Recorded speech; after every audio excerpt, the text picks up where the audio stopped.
The following mini lecture will be directed to special negligence doctrines of res ipsa loquitur and negligence per se.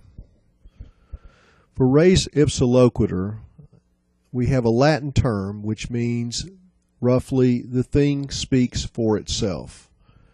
Res ipsa loquitur is a special negligence doctrine that occurs when something happens in which an injury occurs of a type that normally doesn't occur unless someone is negligent. Best way to describe this is with an example. Let's say that you are walking into Walmart department store or any department store, and you are browsing in the television section of the department store. Well, you're looking down on a lower shelf at televisions, and lo and behold, without your knowledge and without you doing anything, a television from the upper shelf tumbles over, falls, and hits you, strikes you in the head, causing injury.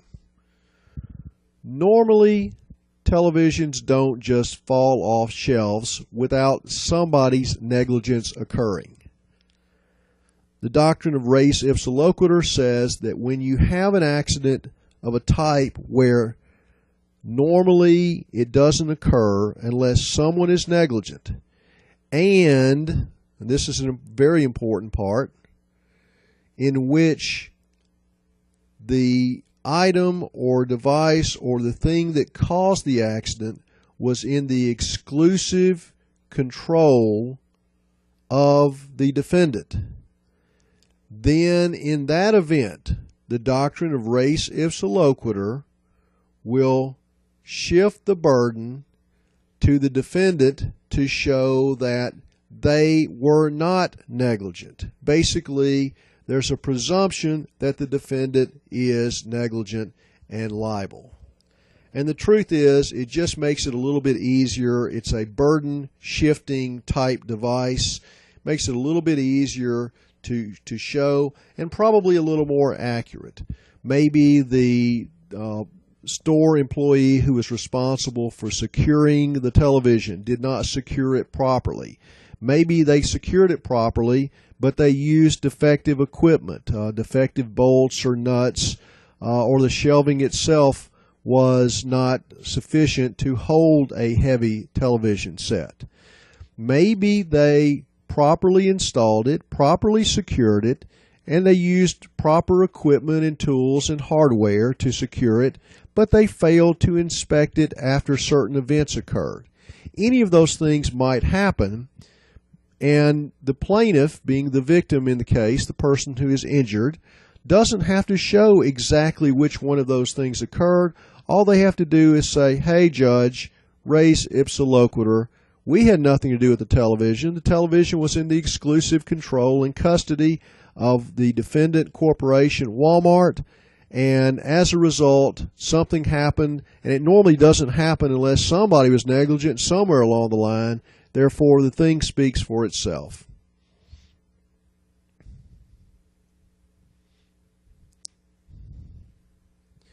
The negligence per se doctrine is a special negligence doctrine.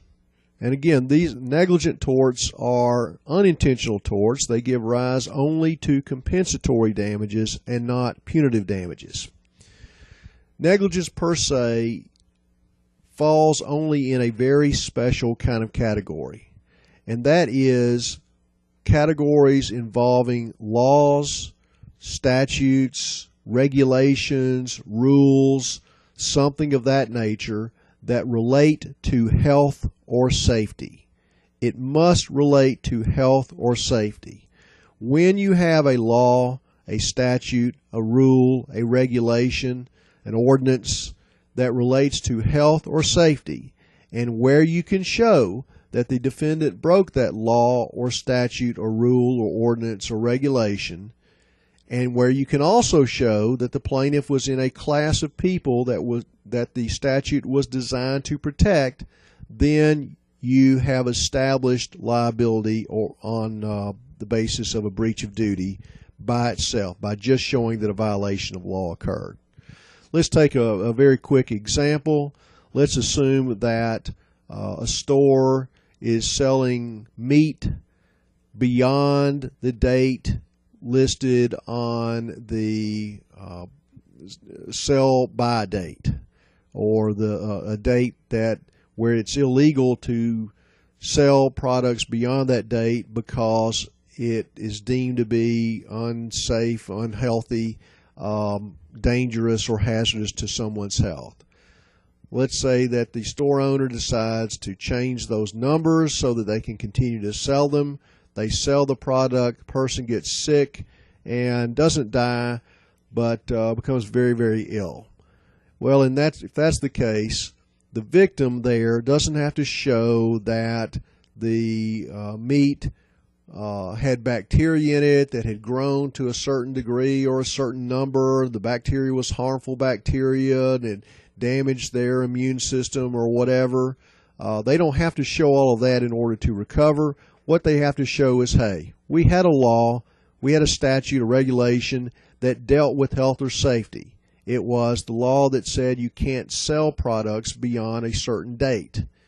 That law was broken or violated by the defendant who intentionally or unintentionally sold the product beyond the date listed.